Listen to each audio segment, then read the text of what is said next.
What is going on, guys? It's Josie Q, and in this video I'm going to be showing you how to do the Easter egg for Pop the Weasel or whatever on Mob of the Dead. So let's see here. The first step is right here. Alright, you're going to throw a tomahawk in this cell, and this cell is located right next to the first room. You're going to see right here when I turn around, it's in that cell. You throw a tomahawk. Pretty much what you're going to do is you're going to make sure you do that to get the Hell's Retriever. Actually, you're going to get the go up to the Hellhounds and feed all of them.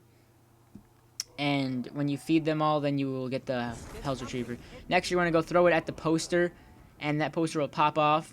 And yeah. Next, you're gonna go into the warden's office and throw the tomahawk out the window up at that like power pole thing. And yeah. And then the next step, this is up by like the top like cell block. You're gonna want to go into afterlife mode and jump down, go towards the warden's office and hang a right. And right here in this like little like cracked ground area, there is a spoon. I missed it at first, but then I realized, oh, it's right there. You wanna electrocute that spoon until you hear the laugh. And then here you're gonna see me failing epically at trying to revive myself until I actually do get it. But you see me like I'm running because I'm about to run out of life. But one thing I want to tell you is that you're gonna have to go for the step where I use the afterlife to do the codes. I'll get to that in a little bit. You have to go to the Golden Gate Bridge 3 times before you can actually do that step. Like, you can do it, but you have to go to the you can do it after you go 3 times.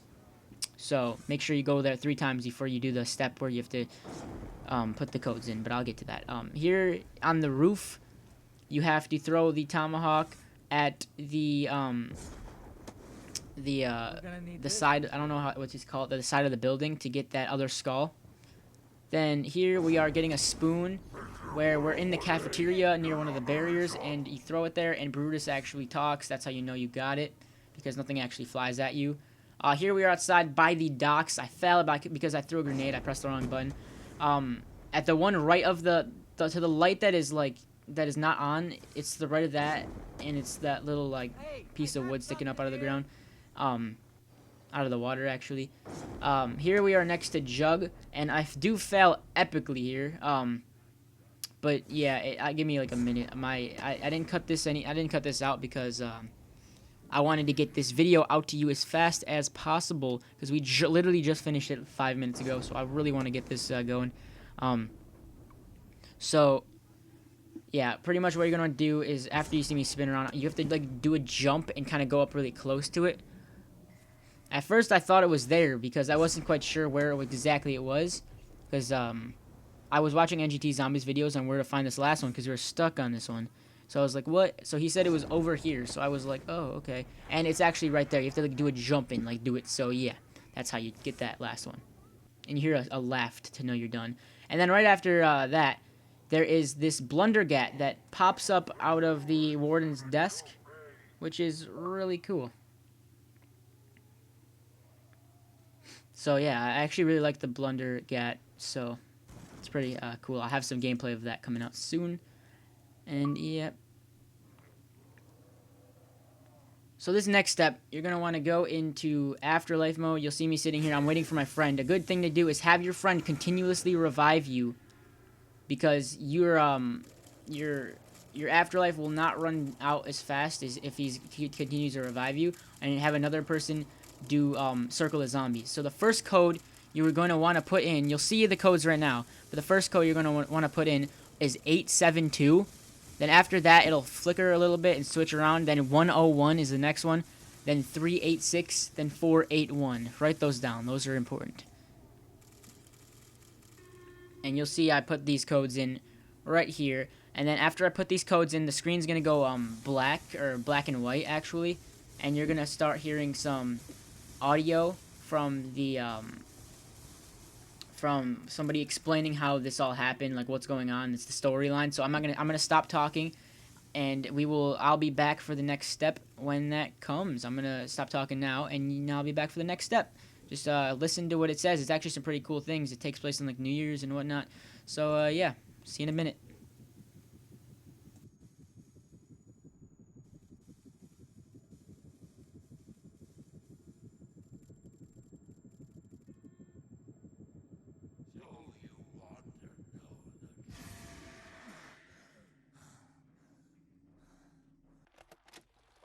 Stanley Ferguson.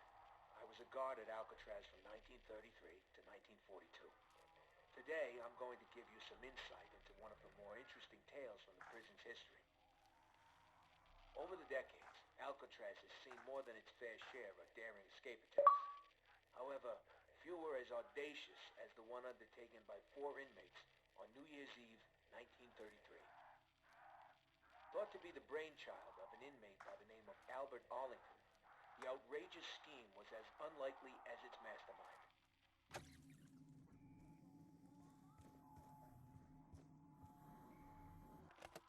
It's believed that Arlington, aka the Weasel, somehow convinced 3 other inmates that he had devised a foolproof plan to escape the rock. It was a plan that would see them literally taking to the skies on a makeshift aircraft of Arlington's own design.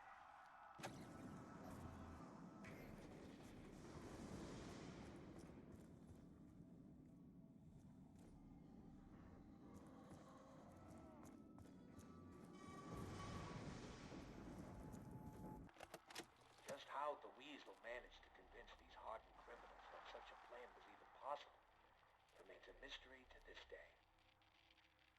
What is known is that no such plane was ever built. Instead, the group's plans for freedom soon descended into bitter argument and infighting.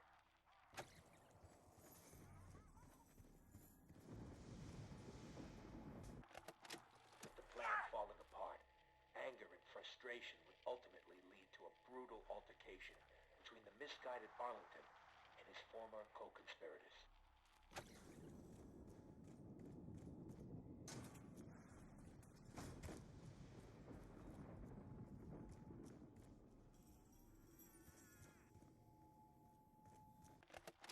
Armed only with makeshift weapons, Finn O'Leary, Sal DeLuca, and Billy Hanson lured the unsuspecting Arlington to the roof, where they intended to exact a bloody and violent revenge.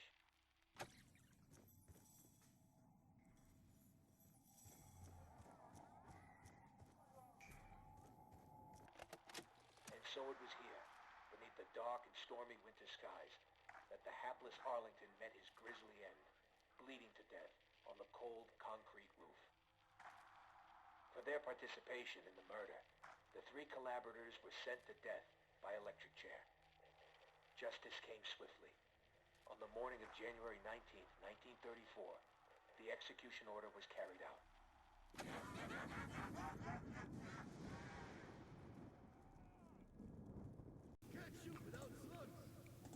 And we are back. So, this next step is kind of cool. What you got to do is you're gonna see me here. I'm trying to explain to them what we're doing. But what we gotta do is we're gonna go into afterlife mode after we've done that last step. And when you're in afterlife mode, I'm gonna walk up to the plane, and you get on the plane. Make sure everyone else is ready, because then it's you gotta obviously get on. So I'll get on the plane. They get on the plane. While we're in afterlife mode, head over onto the Golden Gate Bridge. While we're in afterlife mode still, and we go and revive our characters that are in the electric chair. And when you do that, whoever the Weasel is, which happens to be my character, whoever the Weasel is, you have to kill him. And that's how you get the Pop the Weasel, or whatever, Pop Goes the Weasel. And that it ends the game, and it says another cycle is complete, or I don't know, something like that. But see, like, I'm waiting right here. Just be like, all right, guys, are you ready? Because it'll go without you. It's happened a lot of times, and sometimes it's weird. Like, there's no indicator. You just got to press X. So you go up on there. Everyone goes up. I'm making sure everyone's on. And the person that's playing as the Weasel, it does not get affected by the zombies. Because, one, I'm pretty sure that the character who plays the Weasel, you're in control of the zombies, I think. That's why their eyes are red. I'm not quite sure about that. I'll get into that in a new video, or in the next video. It'll be a theories video. But, yeah, you can one-shot your teammates, a.k.a. they're your enemies now. But you can one-shot them, but it takes a while for them to kill you. So, yeah, and this music you hear is not, if you can hear it, actually, I'm not quite sure, but it's not, I'm not putting it in, it's part of the game, because I thought it wasn't at first. I was like, what? So, you see, I spawned over here, and I'm like, hey, guys, I could kill you, and then they die, and then I'm like, oh, shit, we're not going to get this achievement, because there's 2 Brutuses, so I'm flipping out, and I'm like, people kill me, so they're trying to shoot me, but it's not happening, And you can see the zombies do not go after me. There are no zombies going after me. So I'm pretty sure that I'm in control of the zombies or something. Also, um, see, he says, I knew you were behind this, Weasel. So, what was I was gonna say something about Weasel. I don't know, but, anyways, you could see me die here in a split second. I was just standing there letting them kill me. So, yeah, and I die, and the game ends, and we get Pop Goes the Weasel, 25 gamer score. And that was it. The cycle continues. So thank you guys for watching my compilation video on how to do this Easter egg. I hope you like it. Hope this gets a lot of views. Please subscribe to get all the latest and greatest information on zombies. And like the video. Really helps me out. And thanks for watching. Peace out. It's been Josie Q.